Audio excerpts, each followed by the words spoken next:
Right, good afternoon, everybody. This room's mostly been used as a tech showcase today, but we're having a pause to hear from a well-known platform, Meta, and Rachael Gallagher is going to be our next speaker, and she's a privacy policy manager for Meta. Prior to joining Meta in 2020, Rachael held the role of a senior policy officer at the Information Commissioner's Office for 7 years. And senior manager of Deloitte Ireland's data privacy team, where she worked on GDPR implementation programs for large multinational companies. We've just realised we both used to work for Deloitte, so the Deloitte mafia is here in force. At Meta, Rachel's dedicated to managing external relationships in the EMEA region and working in particular on youth privacy issues. So welcome, thank you. So I am actually tall enough for this podium. This is good, yeah. So good afternoon, everyone. As Ian has said, my name is Rachael. I'm a privacy policy manager at Meta, where I focus on youth privacy. So I'm coming at this from very much a privacy orientated lens. But like, what is a privacy policy manager? I don't write Meta's privacy policies. But my job is, there's two main parts. One part is that I keep track of external developments, so everything that's happening in the youth space, and I translate and extrapolate the kind of key intentions of policymakers to our product teams to give them more context on why a regulation is drafted a certain way or why there is a certain requirement. And then the other part of that is my job is to communicate what we do at Meta to external audiences, like such as yourselves, but policymakers and regulators as well. So my job is very much about like the two-way communication stream. Before I get started, firstly, there's a couple of things I want to qualify in this presentation. One, firstly, I come from a town in Northern Ireland where we are renowned for and famous for talking very quickly. So this is an actual fact if you go onto YouTube. So I will try my best to slow it down, and if you can't understand me, just say, Rachael, slow it down. The second thing is, this is actually my first in real life presentation since before COVID. Would you believe everything has been virtual? And so I'm a bit nervous, so go easy on me today. And that might make me talk a bit quicker as well. And thirdly, the thing is, I really do share a common objective with everybody here in this session, at this conference all week, in that protecting young people online is what gets me out of bed every day. It's what helps me do my job at Meta, and I feel like I'm making a difference. And as a mother of a 2-year-old, this is even more important. And I think Baroness Kidron said in her opening keynote, or it wasn't her, but on Tuesday morning, she talked about, children being able to fall over in the digital world and like build their resiliency. And this is something that resonates with me because my daughter is starting to climb and tumbles and falls on a daily basis, but it's about making sure that the area around her is like safe. So if she falls, she won't get badly hurt. So this is something that just resonated very strongly with me. But anyway, the turnout of this conference, it's testament really to the variety of stakeholders that are interested in actively working to solve this issue. We have legislators and policymakers who are drafting the requirements on this. We've got regulators from the privacy, content and safety spaces. We've got industry, and within that there's a multitude of players, from verification providers themselves to people like Meta and apps. And very importantly, the standards body, who we identify that there's not one single bullet for all of this, but it's very important that as this evolves, that we're setting ourselves to a particular standard of what this needs to look like going forward. And we're seeing, like we all know, this jigsaw of legislation and regulation that's happening not only in Europe, but across the globe, in the US and India and Australia. This is happening everywhere, and it's top of mind for policymakers and regulators. So with all that, how do companies like Meta, how are they addressing this on a global scale? So this is hopefully what I'll talk to you about over the next 20 minutes or so. So when it comes to protecting children online, there's really a great number of factors that need to be balanced all at once. And this is very challenging. And I've seen this firsthand, like being at the ICO where, you know, it was about like setting the policy approach and the standards to which organizations should be held accountable, to Deloitte helping people work on different types of industry, work on solutions, to then tech. I've kind of seen all landscapes, and it is much trickier than a lot of people realise.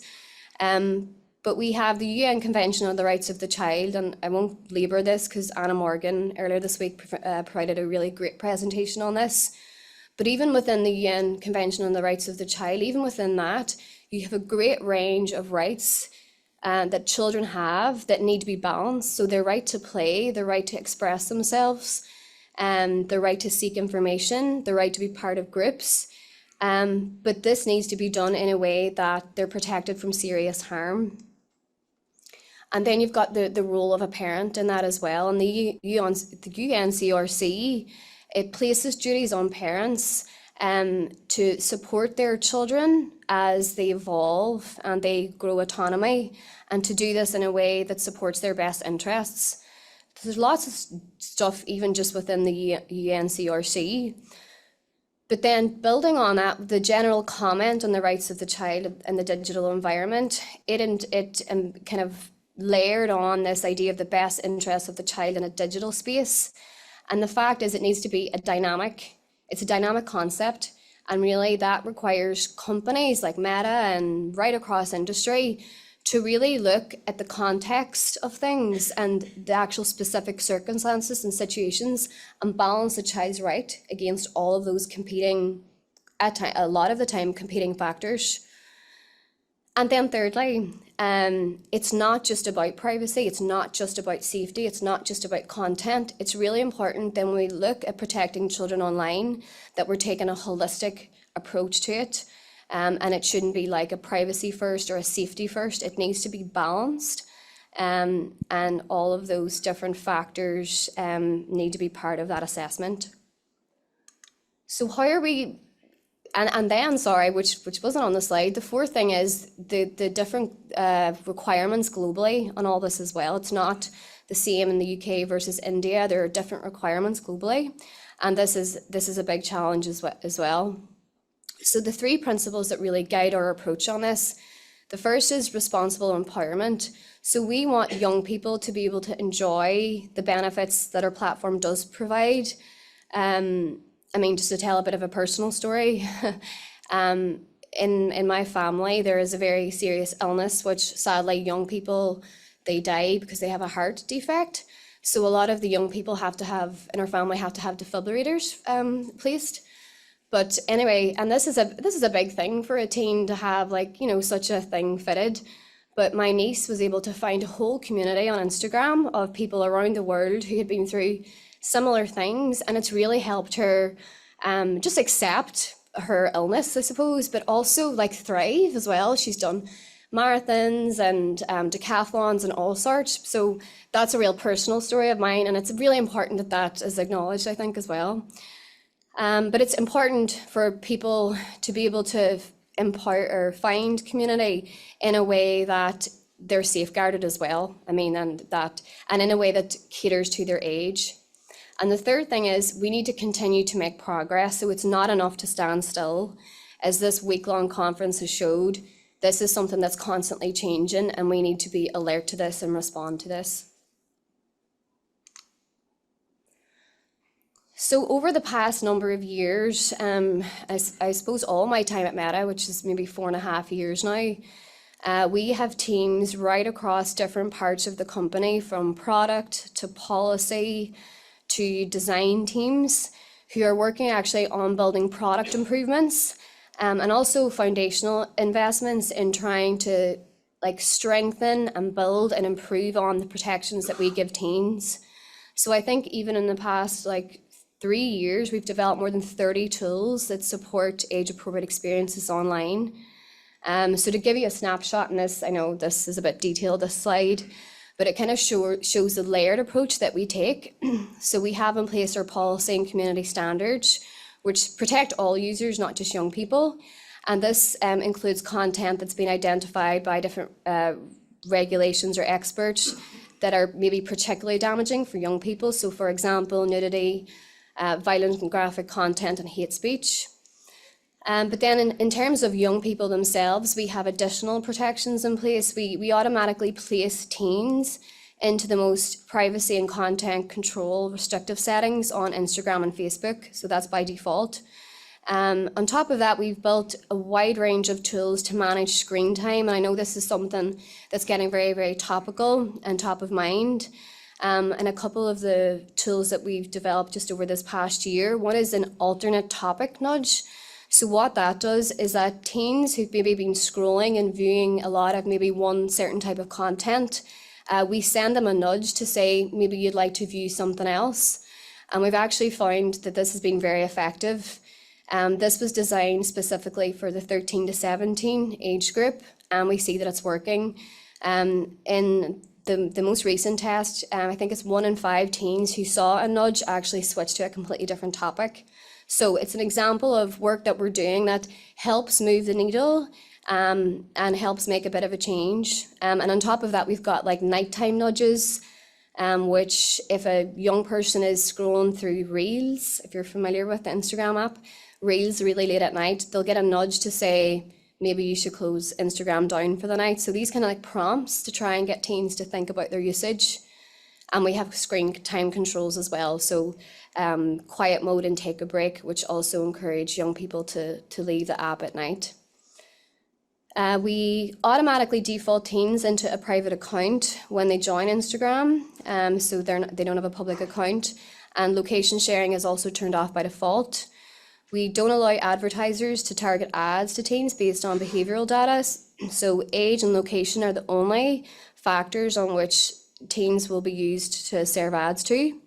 And then we have a wide range of parental supervision tools as well across Facebook, Instagram, and Quest, which is our virtual reality headset. And this helps parents manage teens' activity. But I think like what I like to call it here is parental supervision tools. It's not a substitute, because I know like there's a lot of mixed feelings towards this. And this is in no way placing like additional burden on parents. It's just for those parents who do want to have maybe a bit more control and a bit more say into their teen screen time. So I'm not going fast. I'm not going too fast, am I? Okay, that's good. So understanding user age then. So in the last slide, I kind of provided like a look at our like multi-layered approach, if you like. And one of those measures is not dependent on age. That's our policy and community standards. But a lot of the measures are dependent on age, where we do need to understand the age of a user or to know a user is under 18 in order to be able for these things to kick in. So this is really, really important. And I know this has come up in a lot of workshops, this idea of knowing that someone is an adult in order to prevent access to inappropriate content. But there is this piece as well about providing an age-appropriate experience and knowing, having an idea of what age someone is under that under 18 threshold. So I'll just talk a little bit more about then our approach to understanding user age. So we invest in a multi-layered approach again to this. It's been well documented in conversations this week that there's no silver bullet to all of this. So what we're really trying to do is to take kind of like a waterfall approach or like a multi-layered approach to this. So we do a number of things on the platform. So we have age collection at sign up. So when a user signs up, they input their date of birth when they register, and this is a neutral age screen. And so if a teen tries to go back and input a different age, it doesn't work. So there's some technical restrictions there. We have community reporting. So you don't actually need to have a Facebook or Instagram account to report if you know someone is using the platform underage. You can do it without having an account. So for example, maybe a lot of parents. And our content reviewers, when they're reviewing content, one of the things that they look out for is actually underage accounts. To flag these and to remove them from the platform. We also educate parents. This is an important piece of the puzzle as well. And we ensure through various types of education across the platforms to make sure parents know that the minimum age is 13. And I've had to remind my brother of this as well. We've had many heated conversations about this in our house. But yeah, that's an important piece. But two pieces that I wanted to talk to you in particular about is also using AI to detect user age, or detect user age. So we invest in AI technology to detect teens and ensure they receive an age-appropriate experience. We're using this for a variety of use cases. So for example, we're using it to stop adults from messaging young people that don't follow them. We're using it to prevent teens from receiving restricted ad content. We're using it to prevent teens from Facebook dating. We're currently looking at other use cases as well that we can extend the use of technology to across the platform. And if anyone's interested on how the AI models work, there's a blog post, and come ask me your questions. I may not be able to answer them today. I might have to get one of our expert team to do that. But just wanted to highlight that this is one of the measures as well.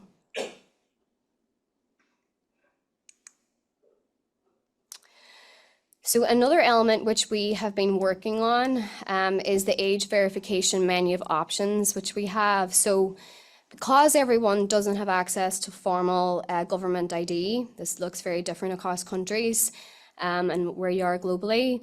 And also, even if people do have it, some people don't want to use that online. So we offer like a range of options so that users can select the one that's right for them to verify their age. So users can use the digital ID or a video selfie option, which is offered by Yoti. And I know Yoti have been there this week, and you're probably very familiar with how their facial estimation tool works by now. But we use this, and what we found is since we've begun actually testing this, so we kicked this off in June 2022, and what we found is that 81% of people who are presented with this menu of options, they actually choose the video selfie. So it shows you just that people like having options as well in terms of how they verify their age.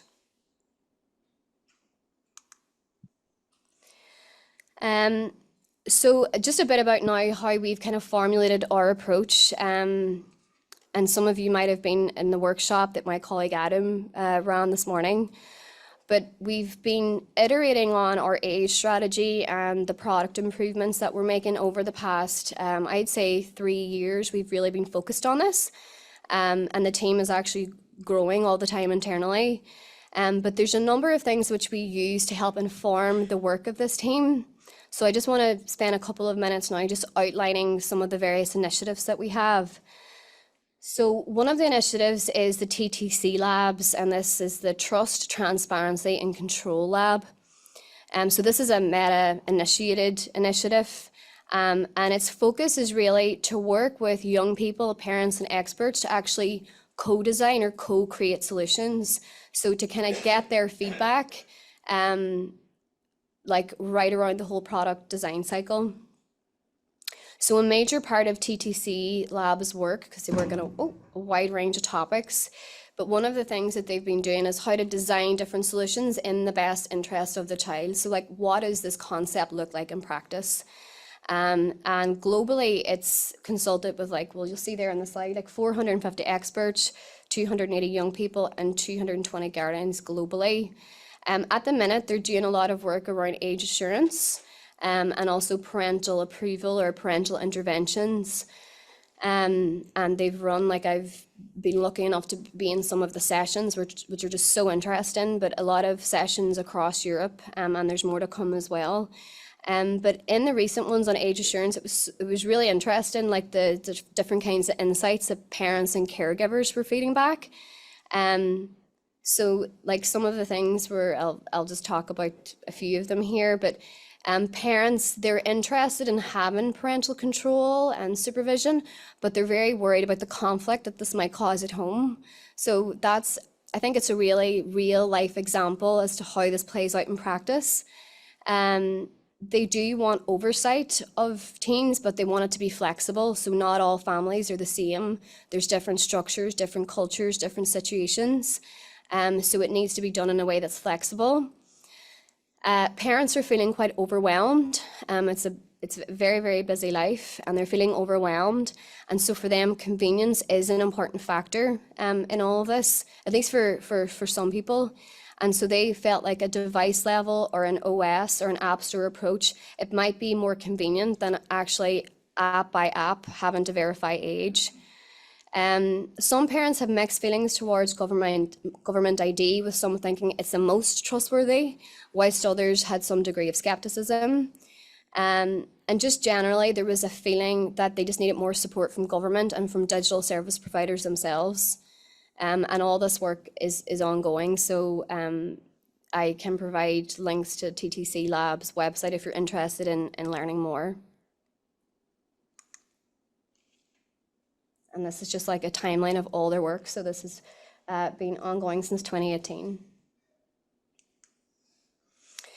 But another initiative that we established back in 2022, and I remember the exact date that we held the first event because my daughter was born. But anyway, so needless to say, I wasn't at the first event.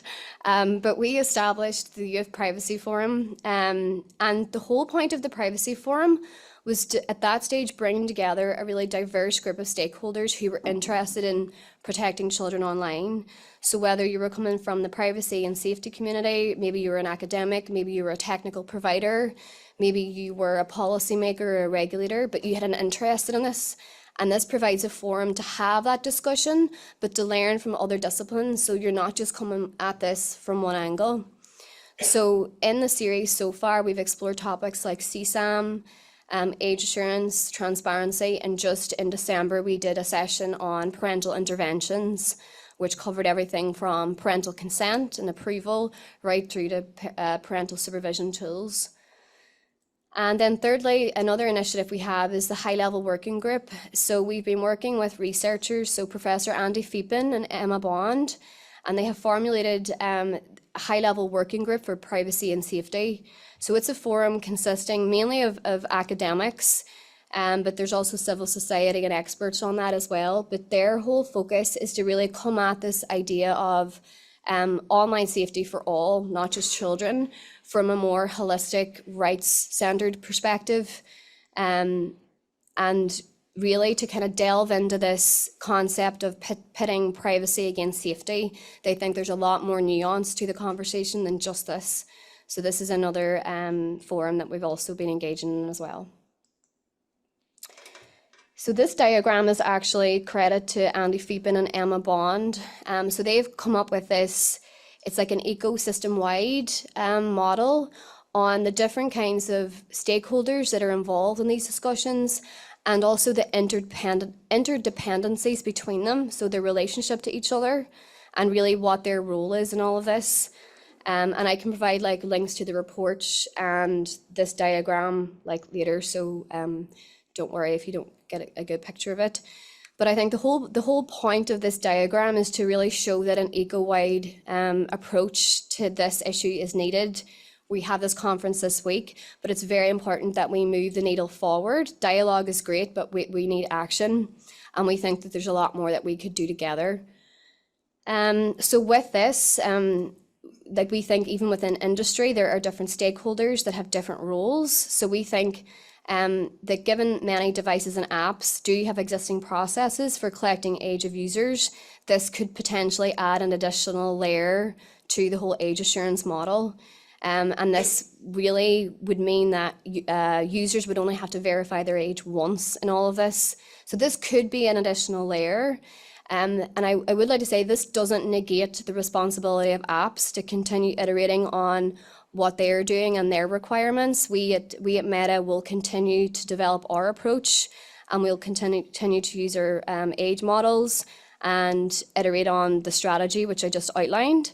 So I think it's just important to call that out, but there are other options which I think as an ecosystem we should evaluate and see how we can actually look at the merits of each of these and how we can move this forward. And this brings me to a close. So I'm very happy to try and answer any of your difficult, thorny questions if I can, or indeed any comments or any feedback that you want to give me. That's why I'm here. So thanks for listening to me for this time. Thank you. Who wants to kick us off with any questions? Frank. Hi, I'm Frank Hersey, a reporter at MLEX. I'm aware that there's lots and lots of different tools to protect young users, and I just wondered if there's any updates on some of the other ones, because you're introducing end-to-end encryption and Instagram messages. I just wondered if there's a date yet for that. I will have to check. I'm not saying I don't know the answer, but it's probably more in my safety colleagues that would know the exact date for that, so I will get that to you. I'm not avoiding the question, but I want to give you the right information. And just another one on age assurance. You've been working with the OT. Is there any, just wondered if there's any update on like what sorts of countries, or if it's going to be in any more products anytime soon? Yeah, we're continually testing different ways. So yes, there is work ongoing on that, which I can't speak about now, but we are continuing to work on the different use cases as well, that we extend that menu of options to. It's just very important that when we do this, we do it slow and we do it right, rather than going straight in, launching this globally for every use case. We want to take a piecemeal approach and figure out like where it's working, where there's teething problems, and just really be more considered to it. But yes, it is something that we're continuing to work on. Yeah. I've got a question while others are thinking. Ian, you always have a question. I used to sort of break out in hives when people said, oh, we want on-device app-based solutions. But fortunately, with EU consent, we think we've come up with a way of making that work and pivoting the whole age market into that direction. So I think that fits very well. I'm interested in the other sort of side of it, because the adult industry, for example, has a very easy job because they know all of their content is not suitable for any children. Whereas you have a much more challenging thing. You've actually got to try and effectively rate all this user-generated content, particularly as we look forward to the Online Services Act and the Online Safety Act and the Digital Services Act. How do you go about even thinking about how you can figure out from all of that content, you know, what should be seen by whom? Yeah, I mean, and someone from our content policy team would be able to go into the specifics of that, but even within that, what's maybe harmful to one person might be completely different in another context. So we're grappling with all of that internally, but there's a whole team that's dedicated to this, because obviously we're looking at this from like an online safety perspective, but also DSA and also globally, and try to formulate a bit of a uniform approach as far as possible.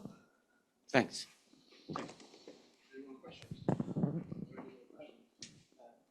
Yeah, so time's up, but I just want to say on behalf of Age Check Certification Scheme and the conference organisers, thank you to Rachel and to Meta for your help and support with this.